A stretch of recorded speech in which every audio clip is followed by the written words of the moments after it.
Tidak cukup saudara ngotot dengan saudara punya anak siang malam kalau saudara tidak mempunyai satu taufik daripada Allah. Malah nasihat saudara bisa mendal. Apalagi kalau saudara termasuk orang yang tidak mengamalkan nasihat itu sendiri. Marilah kita mulai kerja sekeras-kerasnya untuk menuju ke arah ini. Kedelapan, mengulangi penerapan tingkah-tingkah laku luhur yang dicatat oleh sejarah Islam. Banyak sejarah Islam ini mencatat riwayat-riwayat hidup manusia-manusia luhur, manusia-manusia baik, laki maupun perempuan. Insya Allah nanti di Masjid Jarhum malam Ahad saya akan bawa satu cerita bagian perempuan. Bagaimana itu keluhuran seorang perempuan punya niat yang soleh. Nanti kita bisa sama-sama memikirkan contoh-contoh begitu, itulah kita ulangi penerapannya kepada diri kita, pada anak-anak kita, supaya anak-anak itu melihat ada contoh, mendengar, oh begitu sebetulnya pernah manusia berbuat, saya pun akan begitu. Rangsanglah dia untuk menarik atau untuk tertarik kepada akhlak-akhlak yang luhur dan pikiran-pikiran yang simpatik. Jangan kita culkan. So, kalau culkan dia dikempit setan, dia tidak kembali pada saudara. Tidak kembali pikirannya, tidak kembali ideologinya, dan tidak kembali sayangnya kepada ibunya, kepada saudara, sama sekali tutup. Rapat hatinya sudah dirusak oleh setan. Yang kedelapan, yang kesembilan, munculnya tokoh-tokoh besar yang apabila dipandang orang akan tampaklah baginya seluruh wajah Islam. Ini juga mesti usaha mewujudkan satu manusia-manusia raksasa dalam pikirannya, raksasa dalam akhlaknya, sehingga kalau orang melihat dia, yoiki Islam ini, seret gitu dalam hati. Itu sudah ada sekarang. Semua kita pada tidak ada mencerminkan itu. Jadi yang dimaksud oleh Sayyidina Ali pribadi Muslim. Mana itu pribadi Muslim? Ketemu orang pakai sorban, pakai jenggot, kalau bicara janji tidak tepat, dititipi duit, dimakan duitnya orang. Mana itu Islam tidak tercermin oleh pakaiannya? Kita sekarang mencari satu cermin, saudara-saudara. Kocok benggolo. Buat apa? Buat Islam ini. Apa itu Islam ini? Sekarang pemuda ini mau tanya, kalau saudara sekarang didatangi oleh pemuda, wahai kaum tua, kalau saudara-saudara didatangi oleh anak-anak muda, baik Pak, sampai sekarang bicara tentang Islam, contohnya itu yang mana? Pas apa jawaban saudara? Saudara bawakan contoh itu yang mana?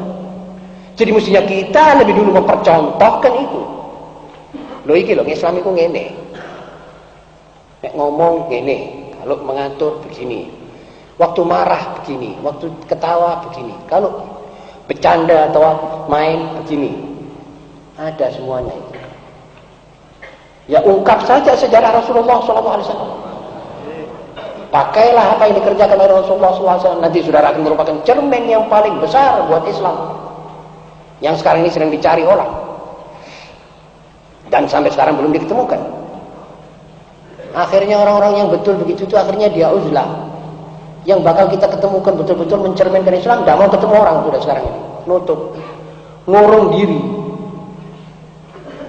Salah satu daripada ulama yang saya temui di Damaskus, dia bilang, saya lebih senang kalau saya uzlah saja.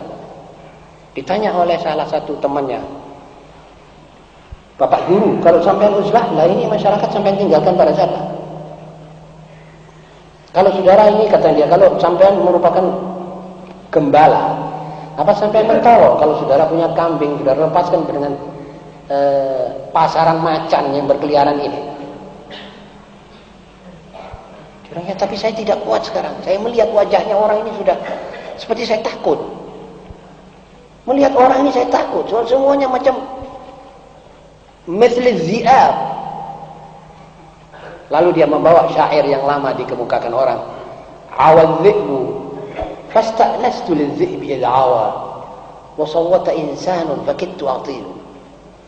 Dia bilang waktu serigala mengaum, Saya lebih senang mendengar kaungannya serigala daripada suaranya manusia-manusia munafik yang kata-katanya lain, mengejek agama, mengejek aulia dan sufia. Kata dia, saya lebih baik tidak dengar dan tidak melihat. Tidak kuat, saudara-saudara. Jadi sekarang kalau ada orang yang kita bisa tonjolkan sebagai kocok benggolo, dia tidak mau sudah. Wes aku tak ngurung awak wae wes. Lah ini saking apanya, saudara-saudara? Ya terang-terang saja, saking keseronnya kita semua.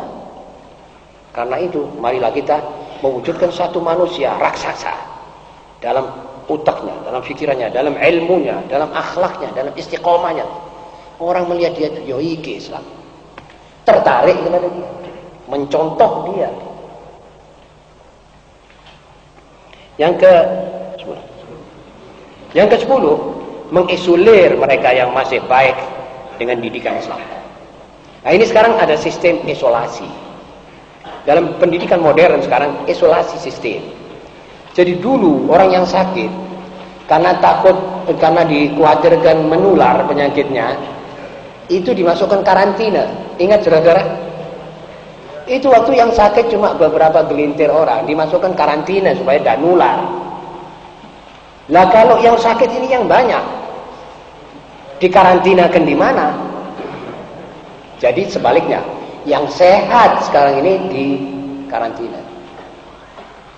Jadi pemuda-pemuda yang masih kita lihat jiwanya bersih, pikirannya belum ternoda, nah itu kita cepat-cepat isolir. Kita kumpulkan dia di satu asrama, kita gembleng agama, akhlak, sampai nanti keluarnya mereka itu kita masukkan ke masyarakat lagi dengan pikiran sebagai contoh, sebagai kader. Tidak meniru. So, dia sudah vaksinir, sudah divaksinasi, sudah diatur. Jadi Rabbi adkhilni mudkhala sidqin wa akhrijni mukhraja sidq. Masukkan saya ya Allah di satu tempat yang benar dan keluarkan saya kembali. Jangan masuk terus. Ya seperti Ahlul Kahf, pemuda Ahlul Kahfi. Melihat suasananya danu, isolasi. Masuk ke kahfi, 309 tahun keluar lagi. Saudara belum tahu ceritanya Ahlul Kahfi ini panjang lebar. Saudara bisa baca Sirajul Talibin, karangan siapa juga dari Jampes itu. Panjang lebar di situ. Sampai orang kampung, orang kota itu semuanya pada gemeruduk melihat ini. Mereka syukur masih ada pemuda yang begitu bagus, selamat semuanya dari siksaan, dari godaan setan yang merupakan kerajaan yang mengganggu mereka, menyuruh menyembelih sembelihan bukan karena Allah, karena raja, suruh sujud kepada raja, sampai mereka tidak kerjakan itu. Orang semua angkat tangan kepada pemuda-pemuda itu karena berkat isolasi. Ya inilah yang saya maksud dengan isolasi. Jadi kalau masih bisa ditambah pesantren-pesantren buat putra dan putri yang masih baik, kita isolir, nanti ini kita cetak untuk mengajar yang lain. Ini produksi yang paling muhim, paling penting. Kalau orang bisa mengerjakan ini, insya Allah pahalanya besar. Asal jangan ada riak, jangan ada ujub. Bisa diterima oleh Allah, Masya Allah, sudah pekerjaan yang paling hebat. Tapi kalau tidak, ya sudah, kita terima saja apa yang ditakdirkan oleh Allah Subhanahu wa taala dalam masa seperti sekarang ini. Saudara-saudara, saya kira seluruh pasal dalam diktat ini sudah saya terangkan. Dan secara kebetulan bahwa malam ini saya kira tidak ada pertanyaan yang diajukan. Mudah-mudahan pada hari Kamis yang akan datang ada pertanyaannya. Lalu setelah itu saya akan sebutkan atau terangkan pada saudara bahwa saya tadi ada teman datang mengatakan, Ustadz mengatakan pada malam Kamis yang lalu itu ulama-ulama bahlul, 50 tahun dulu ulama bahlul. Apa sebenarnya yang dimaksud? Saudara-saudara, terlebih dahulu saya mohon maaf bahwa saudara kalau teliti isi kata-kata saya, sebab saya sudah dengar pitanya dan saya yang kebetulan bicara, yang saya maksudkan adalah ulama bahlul itu artinya tidak ngerti apa pembicaraan yang mesti dibicarakan. 50 tahun dulu kita cekcok tentang masalah khilafiyah, sampai kita tawuran yang menang lawan. Karena ketidakpengertian para ulama menempatkan masalah-masalah yang mesti diketengahkan pada masyarakat yang mendengar, maka masyarakat yang mendengar ini menjadi berantakan. Kalau berantakan ini yang lawan yang kuat. Itu maksud saya. Saya pun mengatakan selama 50 tahun dulu, selama kita ulama 50 tahun dulu masih bahlul, kita, jadi termasuk kita sendiri, gak tahu milih apa yang bisa dibicarakan. Dalil tahlil talqin, akhirnya setasbih, dak pakai tasbih, nawaitu dak pakai nawaitu, beduk dak pakai beduk. Akhirnya golongan komunis maju. Ngondonya mereka punya kemenangan tahun 65, 48 di Madiun, lalu 65. Ini kekuatan komunis karena kita punya lengahnya kita, karena lengahnya ulama yang tidak bisa memilih membicarakan maudhu. Bukan bahlul dalam tidak mengerti hadis, ngerti hadisnya, cuma menempatkan masalah ini sehingga betul-betul bermanfaat, membangun umat itu tidak. Suatu kesalahan kalau kita tidak boleh kebahlulan. Satu kesalahan kalau kita ulama membicarakan masalah khilafiyah lebih dulu. Itu sudah salah. Saudara bicara sama anak di sekolah dasar, kalau saudara anak kelas 1 atau di taman kanak-kanak, saudara mau ajari aljabar, ini salah.